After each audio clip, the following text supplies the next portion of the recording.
उज़्मा अरूज ने सामने बने खूबसूरत स्टेज की तरफ देखा। ये रोशनियों से सजी एक शानदार रात थी। वो जिंदगी में पहली बार एनुअल स्टार आइकॉन अवार्ड्स का फंक्शन अटेंड कर रही थी। वो एक ड्रामा राइटर थी जिसने इसी साल इलेक्ट्रॉनिक मीडिया के लिए लिखना शुरू किया था। जिंदगी और हालात से लड़ते हुए उसने एक साल में 2 सीरियल्स लिखने का कारनामा अंजाम दिया था, जिसकी वजह से वो इस मेगा इवेंट पर इनवाइटेड थी। हर तरफ लोगों का हजूम था। स्टेज पर खड़े खुश इखलाक होस्ट अवार्ड्स के लिए मुख्तलिफ कैटेगरीज अनाउंस कर रहे थे। कुछ चेहरों पर एक्साइटमेंट थी, कुछ पर मायूसी के रंग थे, कुछ चेहरों पर नखवत थी और कुछ चेहरे उसके चेहरे की तरह बिल्कुल सपाट से थे। ब्लैक शलवार कमीज पर मैरून प्रिंटेड दुपट्टा लिए उसने बालों का जूड़ा बना रखा था। सजी संवरी डिजाइनर वेयर्स में मलबूस खवातीन के दरमियान बैठी उज़्मा अरूज सबसे अलग थलग नजर आ रही थी, मगर उसकी सादगी में भी वक्कार था। उसने तो कभी सोचा भी नहीं था कि एक दिन वो कोई ऐसा अवार्ड फंक्शन अटेंड करेगी और अवार्ड के लिए उसका नाम भी नॉमिनेट होगा। अगर वो अपनी जिंदगी के कठिन तरीन वक्त से ना गुजर रही होती तो इस इवेंट को बहुत इंजॉय करती। मगर ये वक्त उसकी जिंदगी में तब आया था जब जिंदगी की तरजीहात और ख्वाहिशात बदल चुकी थीं। वो हजारों लोगों के हजूम में बैठी खुद को तन्हा महसूस कर रही थी, क्योंकि वो अपनी जात में एक तन्हा औरत थी। कभी वो इन सेलिब्रिटीज की दीवानी होती थी जिनके दरमियान आज खामोश और गुमसुम अंदाज में बैठी थी। अब उसे कोई फर्क ही नहीं पड़ता था। वो जाती तौर पर यहाँ महज चंद लोगों को जानती थी जिनसे रस्मी सी अलैक सलैक थी। शोबिज में भी उसका कोई दोस्त नहीं था। दोस्ती कुर्बानी मांगती है, दोस्तों को राजो न्याज में शरीक करना पड़ता है। इसलिए उसने शुरू से ही मीडिया में दोस्त ना बनाने की पॉलिसी इख्तियार कर रखी थी। उसे किसी की हमदर्दी की ख्वाहिश नहीं थी। हाँ, खलूस की तमन्ना थी, मगर उसने खुद को खुशफहमियों का शिकार नहीं होने दिया। होस्ट अब best writer of the year की नॉमिनेशंस अनाउंस कर रही थी, जिनमें उज़्मा अरूज का नाम भी था, मगर उसे अवार्ड मिलने की 1% भी उम्मीद नहीं थी। शायद जिंदगी के बुरे वक्त ने उसे पेसिमिस्ट बना दिया था। हॉल में मौजूद तमाम राइटर्स चौकन्ना होकर बैठ गए। हर किसी के दिल में अवार्ड हासिल करने की तमन्ना थी। वो बेतासुर और सपाट चेहरे के साथ स्टेज की तरफ देख रही थी। मगर ये क्या, कोई अनहोनी हुई थी? मेहमान खातून ने नॉमिनेशंस के बाद बेस्ट राइटर के अवार्ड के लिए उज़्मा अरूज का नाम अनाउंस किया। हॉल तालियों से गूंजने लगा।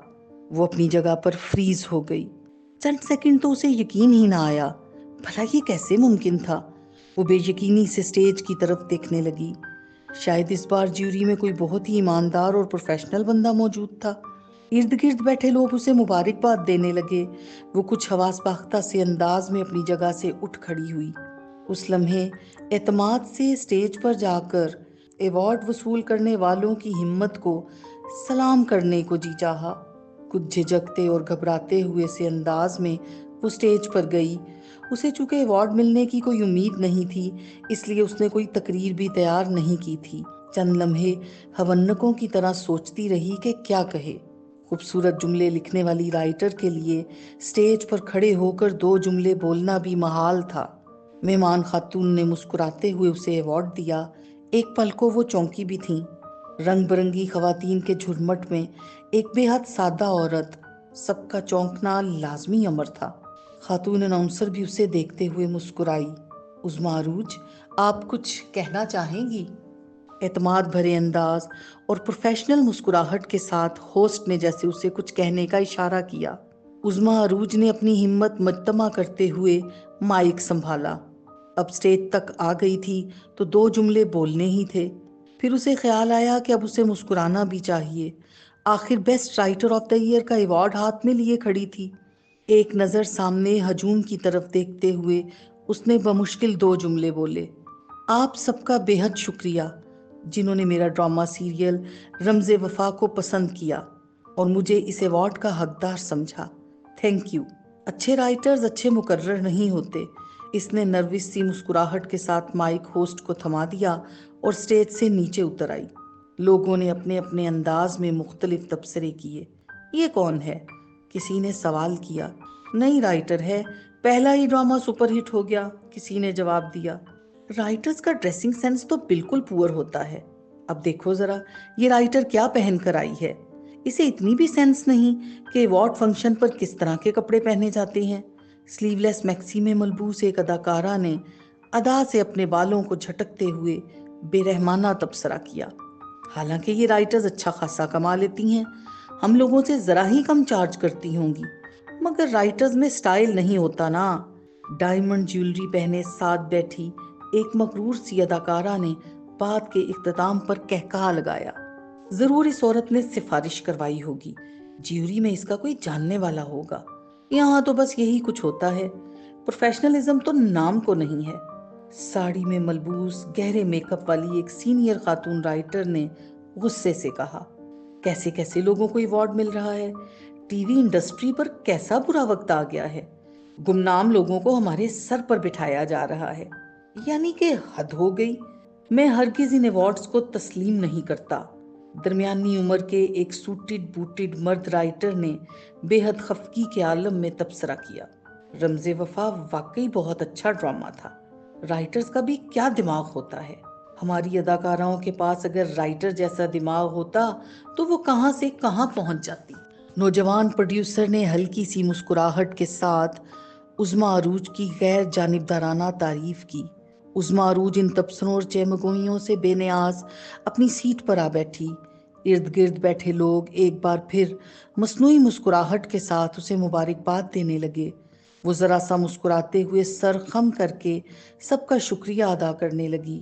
کم از کم آج تو اسے خوش ہونا چاہیے تھا۔ وہ چند لمحے خاموشی سے ہاتھ میں پکڑے ایوارڈ کو دیکھتی رہی۔ ایک بہت پرانا خواب آج پورا ہوا تھا۔ زندگی کتنے بھی رخ بدل لے، پرانے خواب ہمیشہ اہم رہتے ہیں۔ آج وہ کامیاب تھی مگر خوش نہیں تھی۔ زندگی کی آزمائش نے اس سے خوشی کا احساس چھین لیا تھا۔ ایوارڈ فنکشن ختم ہونے میں ابھی وقت تھا۔ وہ گھڑی دیکھتے ہوئے بہت خاموشی سے اٹھ کھڑی ہوئی اور ہال سے باہر آ گئی۔ اسٹیج پر کوئی ڈانس پرفارمنس ہو رہی تھی۔ ہال میں بیٹھے لوگ اس مصنوعی ماحول کے حسن میں گم تھے۔ وہ تیز تیز قدم اٹھاتی سڑک پر آ گئی۔ وہ جلد از جلد اس جگہ سے دور جانا چاہتی تھی۔ اس وقت بھی سڑک پر رش تھا۔ وہ سڑک کنارے چلتے ہوئے سواری تلاش کرنے کی کوشش کرنے لگی۔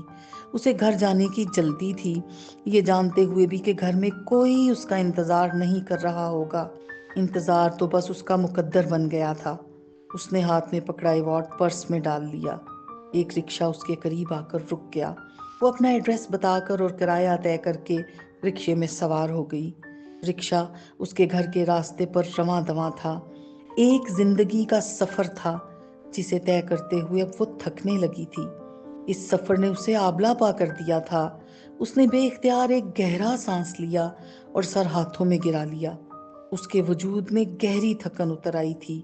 اس کی سہیلیوں نے تو برسوں پہلے پیشن گوئی کر دی تھی کہ ایک دن اسے بیسٹ رائٹر کا ایوارڈ ضرور ملے گا۔ اس وقت وہ اس بات کا مذاق اڑایا کرتی تھی۔ آج اسے رہ رہ کر سب باتیں یاد آ رہی تھیں۔ کاش آج اس کے ابو زندہ ہوتے تو اس کی کامیابی پر کتنے خوش ہوتے، مگر وقت نے انہیں مہلت ہی نہ دی۔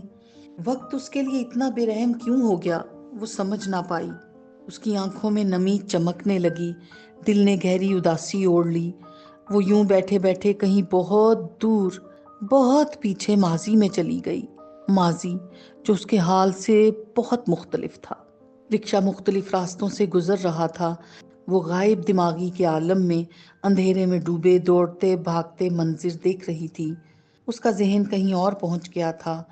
وہ یادوں کے پل پر کھڑی پیچھے مڑ کر دیکھ رہی تھی جب ڈائجسٹ میں پہلی بار اس کی کہانی شائع ہوئی تھی۔ زندگی کا وہ دور بے حد خوبصورت تھا، اتنا خوبصورت کہ سب تشبیہات اور مثالیں اس کے سامنے ہیچ لگتیں۔ سنہرے دنوں کی طرح ہمیشہ یاد رہ جانے والا، نادانی کی عمر میں چپکے چپکے کی گئی شاعری کی طرح دلکش، محبت کے قصوں کی طرح دل فریب، کسی جھیل کنارے کھلتے جنگلی پھولوں کی طرح پرکشش، پانی میں جھلملاتے چاند کے عکس کی طرح حسین، الف لیلا کی کہانیوں کی طرح پرفسوں۔ زندگی کا وہ خوبصورت وقت جو گزر چکا تھا۔